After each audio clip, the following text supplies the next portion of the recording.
Caros amigos que acompanham o nosso canal do YouTube, continuamos aqui a série de aulas sobre o comentário de Santo Tomás de Aquino ao Pai Nosso, e hoje é a quarta aula e nela falaremos do terceiro pedido do Pai Nosso. Nós já vimos lá atrás que o Pai Nosso tem um prólogo, que são as expressões Pai Nosso que estás nos céus. Santo Tomás explica o sentido de cada uma dessas palavras. Pai, porque ele é nosso, não é só de um, né? O que são os céus, etc. Passamos pelo primeiro e pelo segundo pedidos. Vimos que os 7 pedidos do Pai Nosso, eles são a expressão espiritual da escala de perfeições da vida cristã. Começa tudo na humildade que faz o homem reconhecer-se pequeno e pedir a Deus que santificado seja o seu nome e não o do próprio homem. O soberbo é aquele que quer santificar-se ele próprio, quer a honra ele próprio. Nós vimos que há, entre o primeiro e o segundo pedido, há uma implicação das bem-aventuranças, porque a correspondência é uma correspondência de Santo Agostinho entre os 7 pedidos do Pai Nosso. 7 das bem-aventuranças em São Mateus, no Evangelho de Mateus. E, olha, vocês me perdoem que o meu gato Platão está aqui miando. Vamos ver se ele vai protagonizar o vídeo. E os 7 dons do Espírito Santo. Há uma correspondência precisa. Então, nós vemos que o primeiro e o segundo pedidos do Pai Nosso fazem referência ao dom do temor de Deus e ao dom da piedade. Esta é uma tese agostiniana que Santo Tomás de Aquino acolhe perfeitamente. E agora vamos entrar no terceiro pedido do Pai Nosso, que é: seja feita a vossa vontade, assim na terra como no céu. Nós vimos, a propósito, que o Pai Nosso é a oração perfeita, foi a oração que Cristo nos ensinou, a única. Toda e qualquer oração, se for ordenada, se tiver todas as propriedades da genuína oração, será a atualização de tudo que está pedido no Pai Nosso. O Pai Nosso está virtualmente presente em toda e qualquer oração digna deste nome, e este pedido de que a vontade de Deus seja feita em nós, ele pressupõe que devamos antes explicar o que é a vontade, o que é a vontade humana antes e acima de tudo, e depois o que é a vontade divina. Santo Tomás trata na Suma Teológica da vontade divina, na primeira parte da Suma Teológica, mas antes convém fazer alguns pequenos esclarecimentos com relação ao que seja a vontade humana. O ser humano ente composto de matéria e forma, sendo a matéria o seu corpo e a forma a sua alma. A alma é a forma substancial do corpo, que no caso humano tem potências que o habilitam, que tornam a pessoa humana apta a transcender a matéria. A inteligência e a vontade são atos que transcendem aquilo que o homem percebe pelos sentidos. No caso da inteligência, o produto das intelecções humanas é o verbo mental, o verbo mentis, é o conceito. E o produto da vontade é esse ímpeto intencional, direcionado a um bem. A vontade é em nós o apetite intelectivo do bem, mas para esmiuçarmos só o modo de preâmbulo, o que é a vontade humana, só para esclarecer um pouco acerca da vontade divina, vale dizer que no caso do homem, a vontade tem vários movimentos. Na verdade, são 12. Não é o tema desta aula, mas vale dizer que entre esses movimentos vamos destacar um que é a intenção e o outro que é a escolha. No caso humano, a intenção se volta para um fim. Eu tenho a intenção de estudar Santo Tomás de Aquino, e a escolha volta-se para os meios. Precisarei fazer tais ou quais cursos, ler tais ou quais autores, travar contato com o texto do próprio Santo Tomás. Então são 2 movimentos distintos da vontade, que têm planos distintos de atualização. Então, algumas coisas a considerar. No homem, a vontade é a expressão de uma carência. Nós temos vontade de algo que naquele momento nos falta. Então, a vontade humana sempre transita entre um apetite e algo que é apetecido e que naquele momento não se possui. Nós não temos vontade de possuir aquilo que já possuímos. Então, em nós, a vontade, em primeiro lugar, é a expressão de uma carência ontológica. Nós somos entes finitos que, para vivermos e atualizarmos todos os bens da vida, precisamos de coisas externas a nós, por exemplo, no âmbito físico, a comida. Então, a vontade, que está para além do apetite sensível, ela expressa uma carência. É claro que essa carência no homem, dado o caráter finito do seu intelecto, pode ser uma carência até falsa. Ele acha que carece daquilo, porque a inteligência não está bem iluminada, e acaba por fazer escolhas à luz desse breu que há na inteligência dele, e pode ser que ele meta os pés pelas mãos. Seja como for, estando certo ou estando errado, o fato é que o homem, quando quer algo, quando tensiona algo, quando escolhe algo, sempre movimenta-se para aquilo que é a expressão de uma carência. Eu estou repetindo para que isto fique bastante claro. Então, a vontade humana, além de expressar uma carência, ela tem um antes e um depois. Houve um momento em que eu não queria determinada coisa, não tensionava determinada coisa, não dava o meu consentimento a determinada coisa. Consentimento é outro dos 12 movimentos da vontade. E a partir de um certo dado momento eu passei a querer, a tensionar, a escolher, etc. Então a vontade em nós é transeunte. Ela tem um antes e um depois, né? Assim como a inteligência humana. Quando eu conheço algo, eu como criatura humana, o conhecimento em mim é um acidente da minha potência intelectiva, o que significa o seguinte: no homem, inteligir, entender não é um ato contínuo. Nenhum de nós pode dizer, eu sou o conhecimento. Diz, conheço aquilo outro, desconheço mais aquilo outro, etc.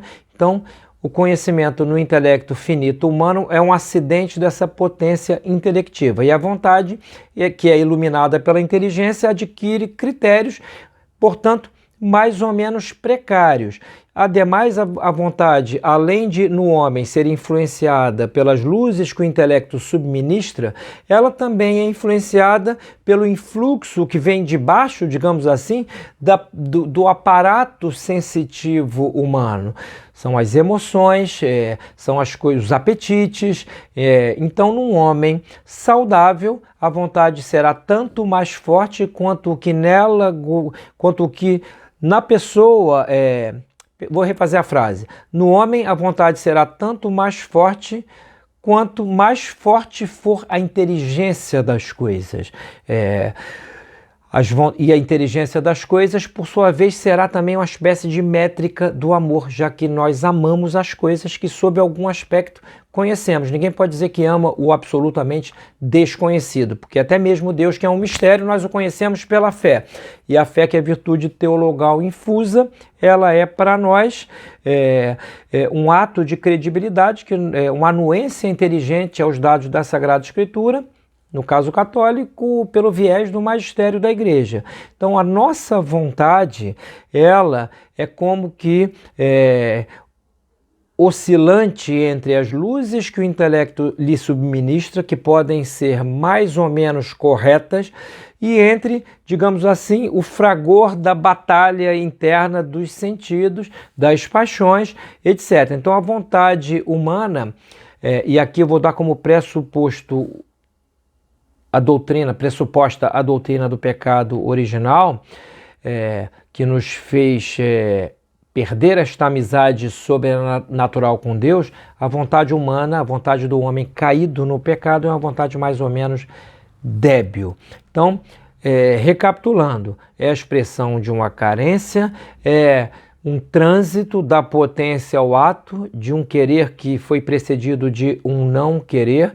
Ela não se atualiza, ela não atualiza aquilo que quer instantaneamente, ou seja, leva um tempo, e o instantaneamente aqui, na verdade, é uma palavra, o instante, que está situada para além do tempo, né? O instante, só para fazer um preâmbulo, porque eu vou referir-me a Deus. Deus é o nunc stans, é o agora perene. Este agora que é Deus está situado para além de todos os agoras que transitam entre um antes e um depois. Deus é um só agora, a eternidade é feita de um só agora, que é o agora divino. E portanto, quando se diz aqui instantaneamente, temos que ter só o cuidado de explicar que o instante tem antes e acima de tudo esta noção metafísica de algo posto para fora do tempo, que ainda quando se manifesta no tempo não se imiscui nesse antes e depois temporal, mas podemos dizer por analogia que o instante é um momento. Eu não vou me perder em digressões, porque aqui o propósito é falar da vontade divina. Então, a nossa vontade não se cumpre instantaneamente e nem numa espécie de flash, como é a vontade de Deus. Fiat lux et facta lux est. Faça-se a luz, e a luz foi feita instantaneamente. Então, entre o que nós queremos e o que nós obtemos, há uma grande dificuldade. Então, eu só saliento aqui 3 aspectos da vontade humana para fazer o paralelo com a vontade divina. Então, em primeiro lugar, a vontade divina cumpre-se instantaneamente. Em segundo lugar, a vontade divina não é a expressão de uma carência. Deus possui tudo com seu ser omniabarcante. Deus não precisa de nada fora dele que o complete de alguma maneira que seja. Deus, ele é o único absoluto, o único autossuficiente. Então, o seu querer só poderá ser, de alguma maneira, a expansão do seu ser. Nós, quando queremos, temos fome de algo de que carecemos. Deus, quando quer apenas doar-se a si. Ele nada carece que esteja fora dele. Então, a vontade divina é instantânea. Quando Deus quer, cumpre-se imediatamente. Ela não é a expressão de uma carência e ela está posta fora do tempo. Então, como eu costumo lembrar em aulas, palestras, precisamos entender isso para não tomar Deus como se fosse uma espécie de garçom humano. Quando uma oração se cumpre, significa que Deus, que está fora do tempo, moveu por uma graça especial aquela alma a querer aquilo que ela quer e a pedir-lhe, e há uma moção da graça anterior ao próprio pedido. Alguns chamam isto de pré-moção divina, premotio. Deus não obriga ninguém a segui-lo. Deus não coage a liberdade humana. Porém, quando ele quer, ele manifesta-se gloriosamente para a criatura e, neste caso, já que a vontade é um apetite intelectivo do bem, é impossível que a criatura não o queira, é impossível que ela não adira a ele. A conversão de São Paulo é um exemplo disso. São Paulo não tinha nem sequer as pré-condições psicológicas para uma conversão. Era um perseguidor de cristãos. Tem uma visão, Cristo lhe aparece, ele cai do cavalo e já acorda com aquelas virtudes infusas. Então, são casos excepcionais assim que nos dão a baliza para a análise de muitas coisas ordinárias. Então, nós pedimos, de fato, que seja feita a vontade de Deus na nossa vida. E, como foi Cristo quem compôs essa oração, ou seja, ela não depende das nossas lucubrações, ela já nos foi dada. Os apóstolos pediram: Senhor, ensina-nos a orar, ele ensinou, e neste ensinamento está, digamos assim, alinhada toda a perfeição espiritual da vida cristã, que passa, entre outras coisas, pelo fato de colocarmos a nossa vontadezinha humana numa espécie de fornalha e entregá-la a Deus ao modo de incenso. Devemos queimar a nossa vontade. O padre Antônio Vieira, num famoso sermão, diz mais ou menos assim, como sabemos que a nossa vontade está sendo a vontade de Deus? E ele dá o primeiro critério: passe a não querer. Quem quer muitas coisas não consegue enxergar a vontade de Deus. Quanto mais prenhe de vontades eu estou, menos apto eu estou para enxergar a vontade divina e mais tendente à infelicidade eu estou, porque quem quer demasiadas coisas aumenta no seu próprio horizonte as quantidades de coisas inviáveis. Se eu quero muitíssimas coisas e só posso obter algumas, eu estou me candidatando à infelicidade. Então, nós dizemos no Pai Nosso, que nos foi ensinado por Cristo: seja feita a vossa vontade, assim na terra como no céu. Alguns disseram que este assim na terra como no céu seria no nosso corpo e na nossa alma. Então vamos aqui à leitura do texto de Santo Tomás, desse seu comentário, e vamos ver com que dom ele, inspirado por Santo Agostinho, ele faz o paralelo com o pedido do Pai Nosso e outras coisas mais. Então vamos a Santo Tomás. Aqui na tradução do Tiago Gadotti: seja feita a tua vontade, assim na terra como no céu. Vamos a Santo Tomás. O terceiro dom que o Espírito Santo nos dá é chamado dom da ciência. O Espírito Santo não só causa nos bons o dom do temor e o dom da piedade, que é o afeto doce por Deus. Essa definição é maravilhosa, foi dada na aula anterior. A piedade é o afeto doce por Deus, é uma espécie de ternura metafísica, teológica. Repito a frase: o Espírito Santo não só causa nos bons o dom do temor e o dom da piedade, associados aos dois primeiros pedidos, piedade que é o afeto doce de Deus, como já dissemos, mas também faz o homem sábio. E era isso que Davi pedia no Salmo, dizendo: ensina-me a bondade, a disciplina e a ciência. Salmo 118, versículo 66. Lembro aqui, para talvez os desatentos ou aos mais escrupulosos, que a numeração dos salmos que Santo Tomás usa é a da Vulgata. Essa numeração posteriormente mudou. Esta é a ciência que faz o homem viver bem, que o Espírito Santo nos ensinou. Dentre todas as atitudes que contribuem para a ciência e a sabedoria do homem, a principal delas é que o homem não confie no seu próprio senso. Então, ao pedirmos que seja feita a vontade de Deus na nossa vida e não a nossa, estamos pedindo a Deus que resolve em nós essa nossa incapacidade de nos ordenarmos interiormente. Livro dos Provérbios, citado por Santo Tomás, 3:5, abre aspas: não te estribes na tua prudência. Então, a prudência humana, mundana em geral, é a prudência da carne. Continua Santo Tomás: com efeito, aqueles que se presumem sempre certos, de tal forma que não acreditam nos outros, mas apenas em si mesmos, são considerados tolos, e o são de fato. Aí, de novo, abre aspas para o livro dos Provérbios 26:12. Tens visto um homem que se julga sábio? Há mais a esperar do ignorante do que dele. Então, tenhamos todo cuidado com os sabichões, com os charlatães, com aqueles que são obstinados em fazer prevalecer a sua própria opinião, porque ao fazerem isso, eles nos dão, digamos assim, uma evidência de que não estão no lado certo da história, da salvação. Que o homem não acredite no seu próprio senso procede da humildade, diz Santo Tomás. Por isso, onde há humildade, abre aspas, há igualmente sabedoria. Provérbios 11:2. Então, sempre retornamos à humildade como fundamento principal do edifício espiritual.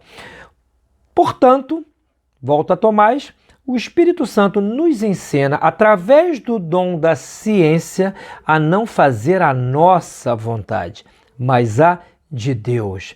E por isso, por causa desse dom, pedimos a Deus que seja feita a sua vontade, assim na terra como no céu. E nisso se manifesta o dom da ciência. Continua Tomás, por isso dizemos a Deus, seja feita a tua vontade. É como um doente que espera algo do médico. Não espera que o médico obedeça ao tratamento específico que o paciente quer, mas que o médico o cure segundo o que ele achar melhor. Que bela analogia, né? Nós pedimos a Deus que seja feita a vontade dele em nós, de maneira análoga como um paciente no hospital pede ao médico que faça o melhor por nós segundo os seus critérios, ele que estudou, ou seja, e que não siga os critérios, pseudo-critérios que poderíamos talvez aplicar ao nosso caso. Então, um sinal de humildade. E o dom da ciência, depois nós vamos ver que ele está associado espiritualmente com a bem-aventurança dos que choram. Isso em linhas gerais, né? Esse choro é o choro das lágrimas que lavam os nossos delitos, diz Santo Tomás no comentário a um salmo. Então, se o paciente quisesse que o médico seguisse a sua opinião, seria um tolo. Assim, não devemos pedir nada de Deus, a não ser que seja feita a sua vontade em nós. Isto é, que a sua vontade se cumpra em nós. Com efeito, o coração do homem... Vão anotando, vocês que estão acompanhando essas aulas, as definições de Santo Tomás. Algumas frases são como escritas numa lousa. O coração do homem é reto quando concorda com a vontade divina. Cristo fez isso, abre aspas, eu desci do céu não para fazer a minha vontade, mas a vontade daquele que me enviou. João 6,38. Continua Tomás, Cristo, enquanto Deus, tem a mesma vontade do Pai, mas enquanto o homem tem outra vontade distinta da vontade do Pai. E sob este aspecto diz que não faz a sua vontade, mas a do Pai. Sigamos sempre ao Dr. Communis, né? Não só porque ele é de uma clareza meridiana, né, mas porque o seu ensinamento tem quase que um caráter magisterial do ponto de vista espiritual. E por isso nos ensina a orar e pedir. A petição é uma das propriedades de toda oração. Seja feita a tua vontade. Mas qual o sentido destas palavras? Pergunta Santo Tomás. Não se diz no Salmo, tudo quanto quis, ele o fez? Salmo 113, versículo 11. Se já fez tudo o que quer no céu e na terra, qual o sentido de dizer, seja feita a tua vontade assim na terra como no céu? Então, é uma pergunta de um filósofo teólogo, né? Se a vontade de Deus se faz instantaneamente, por que eu peço que ela se cumpra em mim? Né? Se ela vai se cumprir de qualquer maneira. Para entendermos isto, é necessário saber que Deus quer 3 coisas de nós e nós pedimos que elas sejam cumpridas. Então, segundo Santo Tomás, Deus quer 3 coisas da criatura humana. A primeira coisa que Deus quer de nós é que tenhamos a vida eterna. Então, assim, no homem, a vontade de um fim, a intenção de um fim leva consigo a intenção dos meios. Né? Se uma pessoa quer determinado fim para si, por tabela, ela quer todos os meios que conduzem àquele fim, sem os quais aquele fim não se lograria. Então, se isto é assim na vontade humana, também o é na vontade divina. Há uma hierarquia. Né? Deus quer o principal para nós, que seja a vida eterna, que sejamos partícipes dessa vida eterna que é a vida dele. Quem diz algo por um fim, quem faz algo por um fim, deseja que esse algo alcance o fim pelo qual foi feito. Deus criou o homem, mas não sem motivo, porque, como diz no Salmo, se diz no Salmo, porventura criaste em vão todos os filhos dos homens? Salmo 88, 48. Portanto, Deus criou os homens para um fim, mas não para os prazeres, porque até os animais irracionais os têm, e sim para que tenham a vida eterna.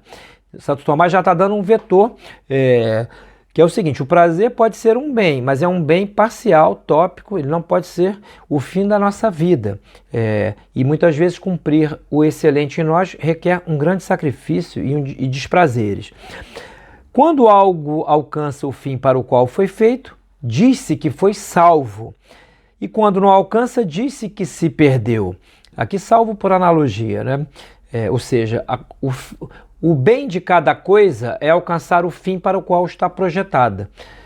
O bem do esôfago, o exemplo que eu vou voltar sempre a repetir, é levar a comida mastigada até o estômago. Se ele não leva algo nessa potência intermediária, não se cumpriu e a finalidade não se cumpriu e não será um bom esôfago. Então a bondade das coisas é serem o que são, alcançarem a sua finalidade. Abre aspas, a vontade de meu Pai que me enviou é que todo o que vê o Filho e crê nele tem a vida eterna. João 6,40. Essa vontade já está completa nos anjos, diz Santo Tomás, e nos santos que estão na pátria celeste, pois veem a Deus, conhecem-no e desfrutam dele. Mas desejamos que, assim como a vontade de Deus completou-se nos bem-aventurados, que estão no céu, também se cumpre em nós que estamos na terra. Então, aqui é o conceito de homo viator. Nós somos viajantes rumo à pátria celeste. Somos inquilinos deste mundo.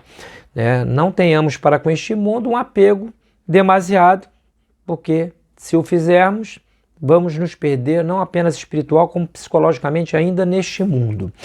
É isso que pedimos quando oramos. Seja feita a tua vontade. Em nós que estamos na terra, assim como nos santos que estão no céu. Então, uma das interpretações que Santo Tomás dá.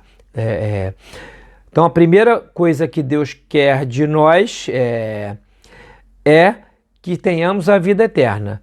Continua Tomás. Outra vontade de Deus a nosso respeito é que cumpramos seus mandamentos. Quando alguém deseja algo, não só quer o objeto final do desejo, mas tudo o que concorre para alcançá-lo. Foi o que eu acabei de dizer. Assim como o médico, para lograr a saúde, quer também a dieta, a medicação e coisas do gênero. Santo Tomás é apenas o máximo, né?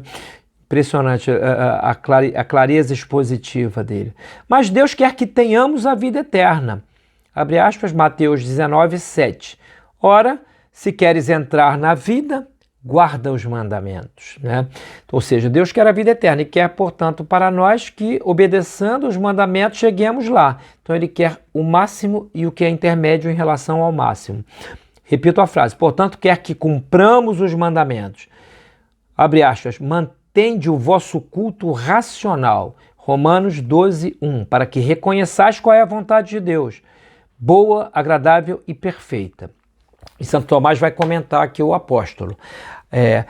A vontade de Deus é boa porque é útil. Aí ele vai citar Isaías. Eu sou o Senhor teu Deus que te ensino o que é útil. Isaías 48, 17. É agradável porque apraz ao amante, mesmo que não seja agradável aos outros. Ainda assim é agradável ao amante. Abre aspas, Salmo 96, 11. Nasceu a luz para os justos e a alegria para os retos de coração. É perfeita porque é honesta. Abre aspas, sede, pois, perfeitos, como também vosso Pai Celestial é perfeito. Mateus 5, 48.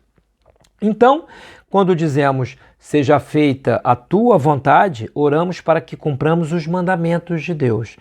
Essa vontade de Deus se realiza nos justos, mas ainda não nos pecadores. Os justos são representados pelo céu e os pecadores pela terra.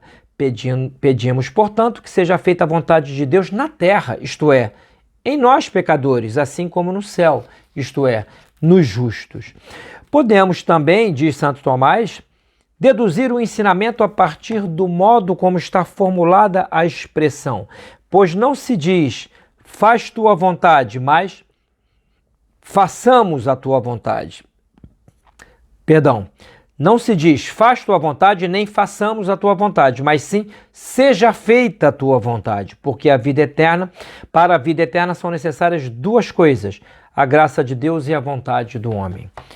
Para a vida eterna são necessárias duas coisas: a graça divina, que é o sol, e a vontade do homem, que abre a janela de sua casa para que o sol entre. O homem se faz colaborador da graça. E embora Deus tenha feito o homem sem um homem, não o justifica sem ele. Agostinho, no comentário a São João, Santo Agostinho, diz: aquele que sem ti te fez, sem ti não te salvará. Então, aliás, essa frase de Santo Agostinho é famosa, né? No Sermão 169. Pois o Senhor quer que o homem coopere. Abre aspas, convertei-vos a mim e eu me voltarei para vós. E continua as citações bíblicas, né? Pela graça de Deus, abre aspas de novo, sou o que sou. E a sua graça em mim não foi em vão. 1 Coríntios 15, 10. Portanto, não sejas presunçoso, mas confia na graça de Deus. Nem sejas negligente, mas aplica-te com empenho. Por isso não dizemos façamos, para que não pareça que a graça de Deus não faz nada. Nem dizemos faz tu, né, para que não pareça que nossa vontade e esforço não fazem nada. Mas dizemos seja feita pela graça de Deus, acompanhada do nosso empenho e esforço. Que maravilha! Santo Tomás estava atento até à expressão do Pai Nosso, a maneira como está expressa essa vontade, que não está ali a troco de nada. A palavra de Deus nunca é ociosa. Recapitulando, a primeira coisa que Deus quer de nós é a salvação. Quer de nós, conosco e para nós, Ele quer a vida eterna. A segunda é que cumpramos seus mandamentos. A terceira das coisas que Deus quer para nós é que o homem seja restaurado ao estado de dignidade em que o primeiro homem foi criado, né? Que é o estado de inocência, de justiça original, onde o coração do homem ainda não conhecia nenhuma mácula e, portanto, os seus quereres eram puros. A pureza de coração é essa pureza de intenção que havia em nossos primeiros pais, né? Neles não há nada desordenado. E Deus quer que nós sejamos restaurados nesse estado para depois fazer com que o transcendamos, mas não pulemos etapas, né? Vou continuar a leitura. Deus quer que o homem seja restaurado ao estado e dignidade em que o primeiro homem foi criado. Era um estado tão elevado que o espírito e a alma não sentiam nenhuma resistência da carne e da sensualidade. Enquanto a alma estava sujeita a Deus, a carne estava tão sujeita ao espírito que não sentia a corrupção da morte. Então, a alma, nas suas potências superiores, inteligência e vontade, estava docilmente sujeita a Deus, e as potências internas dessa alma, os sentidos, todas as potências inferiores estavam subordinadas à vontade pelo império e à inteligência pelo critério. Continuemos. Então, hierarquia máxima. O homem com o pecado original perdeu não só a sua própria hierarquia, a hierarquia entre as suas próprias potências internas, como foi perdendo a capacidade de hierarquizar devidamente as coisas fora da sua alma. Enquanto a alma estava sujeita a Deus, diz Santo Tomás, a carne estava tão sujeita ao espírito que não se sentia a corrupção da morte, nem fraqueza, nem outras paixões. Mas quando o espírito e a alma, que estão entre Deus e a carne, se rebelaram contra Deus pelo pecado, então o corpo se rebelou contra a alma e começou a sentir a morte e as fraquezas e a contínua rebelião da sensualidade contra o espírito. Abre aspas, São Paulo, vejo nos meus membros uma outra lei, que se opõe à lei do meu espírito. Romanos 7, 23. Outra menção a São Paulo, agora em Gálatas 5,17. A carne tem desejos contrários ao espírito, e o espírito desejos contrários à carne. Assim, diz Santo Tomás, há uma luta contínua entre a carne e o espírito, e o homem se deteriora continuamente pelo pecado. É, portanto, a vontade de Deus que o homem seja restaurado ao seu estado original, para que nada na carne seja contrário ao espírito. Abre aspas, esta é a vontade de Deus, a vossa santificação. Tiago, né, que ele está citando aqui.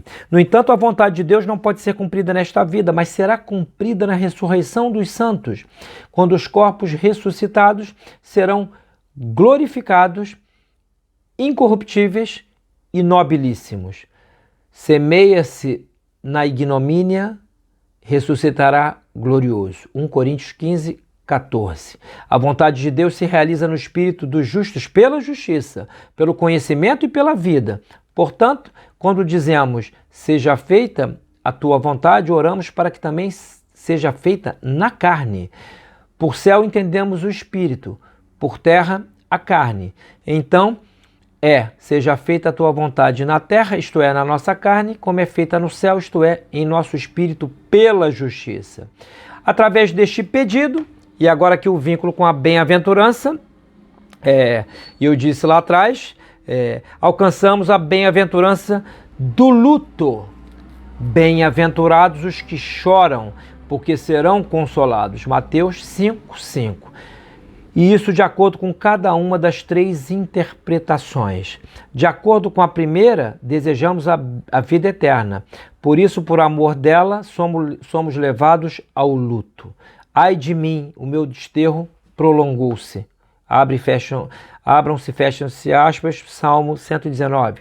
E esse desejo nos santos é tão veemente que por causa dele desejam a morte, da qual todos naturalmente querem fugir. Abre aspas, 2 Coríntios 5:8. Cheios de confiança, temos mais vontade de nos ausentarmos do corpo e estar presentes ao Senhor. Da mesma forma, continua Tomás, de acordo com a segunda interpretação, aqueles que cumprem os mandamentos estão de luto, pois embora os mandamentos sejam doces para a alma, são amargos para a carne, que é continuamente castigada. Abre aspas, iam e vinham chorando quanto à carne, mas quando voltarem virão contentes. Fecha aspas, Salmo 125:6, quanto à alma. Da mesma forma, de acordo com a terceira interpretação, o luto surge do embate contínuo entre a carne e o espírito. Então, a bem-aventurança dos que choram é a bem-aventurança da ciência do próprio pecado. O homem vê em si mesmo as nódoas do pecado e se entristece porque ainda não consegue cumprir os mandamentos com a presteza necessária. Esse consolo virá exatamente do céu pelo qual se chora. É impossível que a carne não fira a alma, nem que seja pelos pecados veniais, isso no presente estado, né? E para expiá-los a alma fica de luto. Abre aspas, Salmo 6:7. Lavarei todas as noites, isto é, as obscuridades do pecado, no meu leito, isto é, na minha consciência. E aqueles que assim choram, chegam à pátria, a qual Deus nos conduz, né? Amém. Termina aqui Santo Tomás o comentário vinculado a este pedido com um amém. Então fica aqui feita a perfeita conexão entre uma bem-aventurança, né, e um pedido do Pai Nosso. E por aí vai se vendo, nós estamos prosseguindo no comentário de Santo Tomás aos 7 pedidos do Pai Nosso, como aqui vai se vendo como nada é aleatório, nada em Deus está sem que haja uma finalidade bem definida. E para encerrar, só ao modo de recapitulação, já que a nossa vontade é a expressão de uma carência, já que a nossa vontade, de alguma maneira, ela sendo um trânsito da potência ao ato, tendo um antes e um depois, ela, em todo caso, busca para nós, ela visa em nós, melhor dizendo, algum bem, o bem entendido, compreendido, assimilado pela inteligência é o fim do ato volitivo, do ato da vontade, porém, como a nossa inteligência das coisas é proporcional à precariedade do nosso humano intelecto e como a nossa vontade humana não tem critérios precisos para fazer escolhas as melhores sempre, ao pedirmos que seja feita a vontade de Deus em nós, estamos literalmente pedindo socorro a Deus, digamos assim, para que nos alce a um estado contemplativo superior. Agradeço a todos vocês que têm acompanhado essa série que eu estou disponibilizando aqui no meu canal do YouTube e peço que, se porventura gostaram, partilhem isso para outras pessoas. Eu estou entregando este trabalho, que é de leitor, é uma leitura comentada, a Deus, que seja feita a vontade dele, pedindo a ele que seja um bem espiritual para as pessoas que vêm e assistem esse conteúdo e que talvez, quem sabe, terão graças para rezarem com maior fervor, com maior amor e com maior ordem. Então fica aqui o pedido, né? Se porventura gostaram, partilhem em canais de WhatsApp, nas suas redes sociais, porque na verdade não estarão partilhando nada meu, mas sim apenas a palavra do maior doutor da igreja a respeito da mais importante oração, que foi a oração que o Senhor nos ensinou, a oração dominical. Tá bom, meus caros? Até o próximo pedido.